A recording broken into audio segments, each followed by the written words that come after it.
Hi there, Janet Fritz here for Galaxy Girl Creations. Welcome to my channel and welcome to the last day of the official Kit Conspiracy series.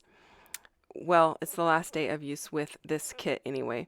So tomorrow we will be sharing what we have as leftovers from all 4 weeks of our kits. And then we are going to work on creating a layout using those leftovers to share on Saturday. And we may actually, if we have enough stuff left over, we may be sharing stuff a little bit beyond then as well. So we will see. We'll definitely have a Saturday layout for you with all the, not using all the leftovers, but using leftovers. So I am using that white textured paper from the Paper Rose Textures 1.2, I think is the number of that one. It was in the beginning of the kit anyway, and these papers are still available, so you can pick them up on at several different places, scrapbook.com, and I don't know who else is carrying them right now, but I know they have them. So if you are interested in getting any of those, the papers for this week, you can definitely find them, and there are links down below for you if you are interested in that. So I took some of the branding strips that were cut off of papers that I used earlier in the week, and I decided to use those and go with just a really simple central composition. I don't normally do this with 2 photos. I normally do it with 1 photo, but I was able to trim these photos down quite a bit so that they fit much better than if I were using true 4x6s. I think I am about 3.5 by 5 or 4.5, somewhere around in there, probably 4.5. And then I went ahead and backed them with black paper, as you see I'm doing there. And again, that is just a stack of paper mats that you can buy at Hobby Lobby. They come in a 4.5 by 6.5 inch size. I buy them when Paper Studio stuff is half off so that I get a discount on them, and I don't feel bad about cutting into my larger papers just to mat a photo. And you can get them in white also, and cream. So I know I said that earlier this week too, so I'm saying it again. So I did trim the edges off of my papers here. I did cut one of them slightly wonky. I don't know what happened there, but I had to go in and recut one of the edges just a bit more. So it's got a little tiny bit more of a border around it than I normally go with, but that's okay. It's not a huge difference. So I think it looks good with the black all the way around the outside, especially since the photos have that black all the way around them. It looks nice. It looks very finished. I really do like things to look finished, so in case you hadn't noticed. And then I used my T-square ruler to make sure they were lined up straight. Now I'm not too worried about whether or not they're perfectly centered because they are staggered like that. It's not going to be a huge, like, if they're off by a hair, it's not a big deal.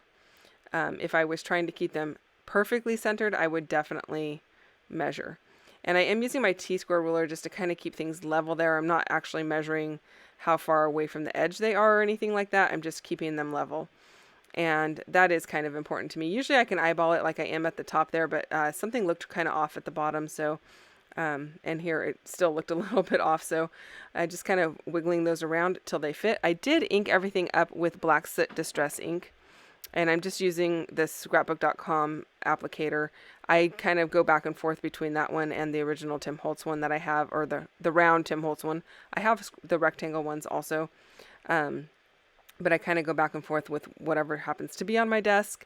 Right now I have black on the scrapbook.com one, and I have walnut stain on the Tim Holtz one. So whatever happens to be handy. Then I pulled out these wood veneer pieces from MK. So, it couldn't go through an entire series that I am doing with MK without using her product on one of the days. So, better late than never.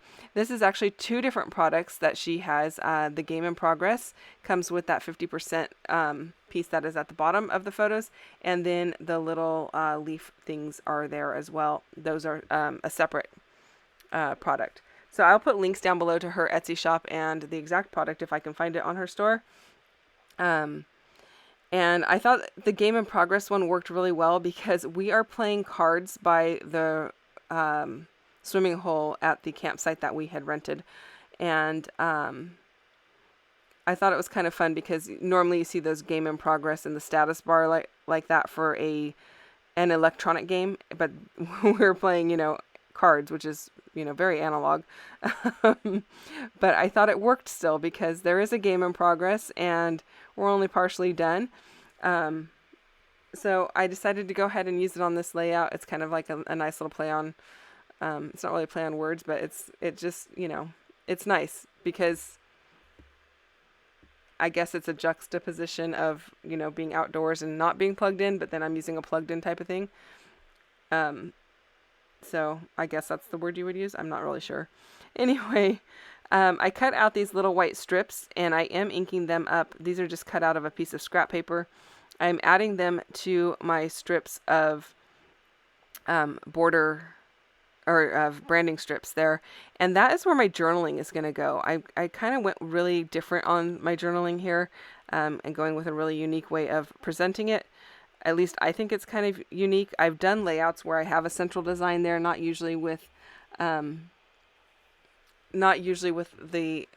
journaling spread all the way across the layout or across the column, but I think it looks kind of cool and I liked it, so that's what I went with.